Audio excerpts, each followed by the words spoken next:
Hello, and welcome to this special edition of the RAM Report. I'm your host, Michael Guarino, and today I have a special guest with me, Mr. Koontz, who will be reviewing the 2024 lip sync contest. Thanks, Michael.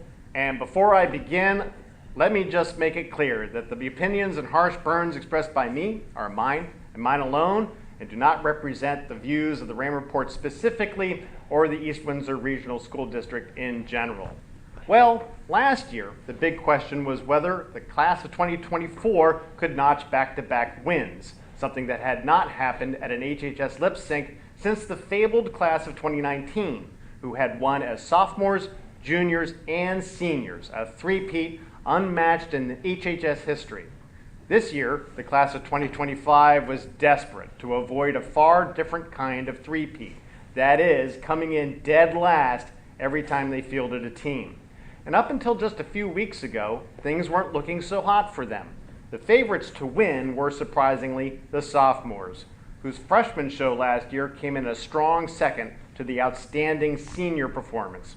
With the class of 2026, the juniors expected to turn in something solid but uninspired. It would seem the only way the seniors could hope to avoid complete humiliation was for the freshman team to somehow be even worse.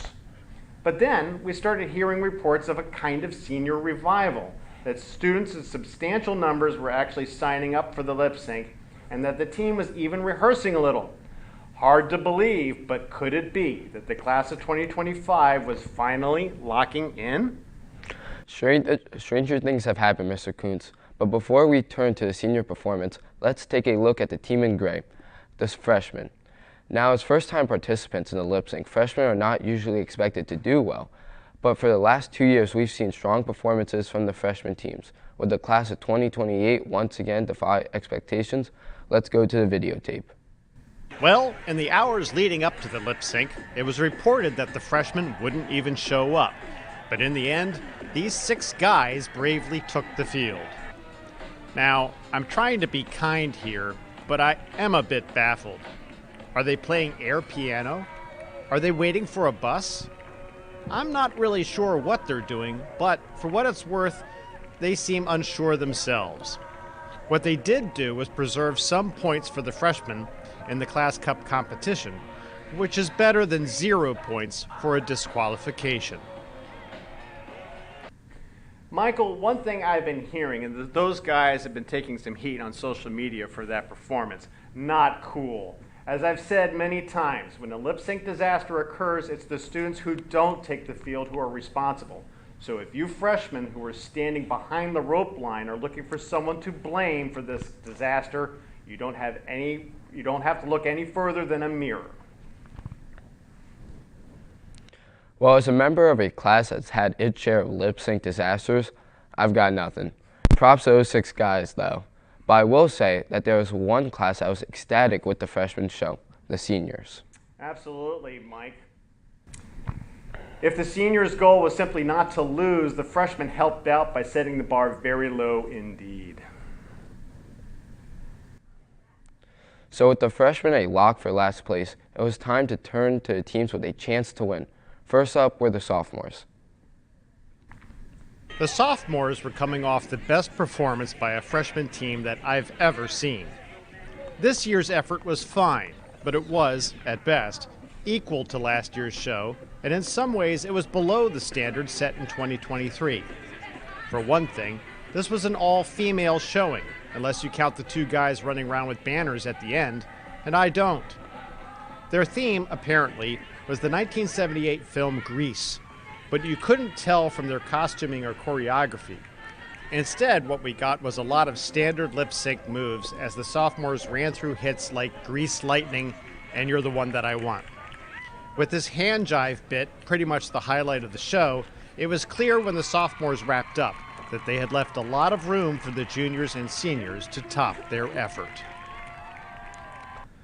So a competent but not terribly exciting show from the sophomores.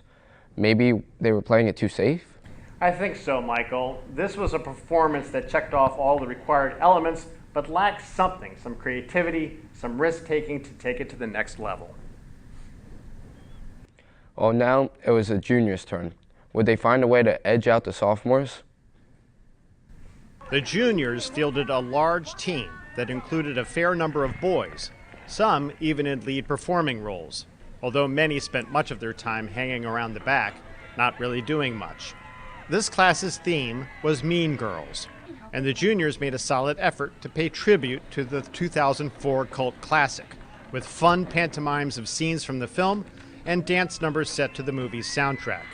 Although it was a Friday, not a Wednesday, the team still was rocking some pink along with their junior blue. The boys made a game stab at capturing the infamous Jingle Bell Rock scene, but the juniors' finest moment was this reenactment of Regina George being hit by a school bus. Hilarious. The juniors closed out with Hit Me Baby One More Time and celebrated, thinking they had easily surpassed the sophomores. The juniors may have thought they beat the sophomores, but the judges didn't see it that way and actually placed the juniors behind the sophomores in one of the biggest surprises of the day. Your thoughts, Mr. Koontz? I really disagree with the judges on this one, Michael. To me, the juniors turned in a fun and entertaining show that did a great job incorporating the Mean Girls theme, while the sophomore show was, well, honestly, a little dull. Now, that being said, I think part of the problem this year is the standard set by the class of 2024. Last year, every show this year has been a bit of a letdown from that epic performance, but I still think there was a big difference between the sophomores and the juniors were clearly better. I do have to agree with that. But like it or not, the judges' ruling stands. And now it's the seniors' turn to try and best the sophomores. And more importantly, finally put their losing record to bed. Let's see what happened. Well, it took the class of 2025 4 years, but they finally showed up for the lip sync competition.